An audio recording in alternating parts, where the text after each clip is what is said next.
এই মেয়েটা পরীক্ষা দিতে গেছিল, প্রশ্নপত্রে দেখে 9-এর নামটা লিখতে আসছে, কিন্তু 9-এর নামটা সে জানে না, বাট এতে 10 মার্ক। সে চিন্তা করে দেখলো যদি এখনই খাতা জমা দিই, মা বাবাও রাগ করবে, টিচারও রাগ করবে। তাই সে একটা বুদ্ধি করলো যে সময় কাটাতে হবে। তো সময় কাটানোর জন্য সে এবার এই 9-এর নামটাকে এভাবে লিখে ফেললো, 9 গুণ 2, 9 গুণ 3 এভাবে করে লিখে ফেললো। এই 9-কে 9, 9-10 90, এটা যারা নামটা পড়ে তারা সবাই জানে। এই 2টা লিখে ফেলছে। এবার সে ভাবতে শুরু করছে কয়টা পারি না গুনি। তো লিখলো 1টা পারি না, 2টা পারি না, 3টা পারি না, 4টা পারি না, 5টা পারি না, 6টা পারি না, 7টা পারি না, 8টা পারি না।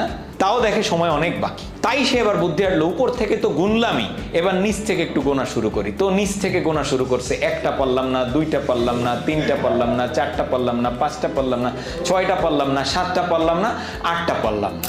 এবং পরীক্ষার খাতায় সে 10-এ 10 পেয়ে গেল। Wrong, sometimes right, not always right.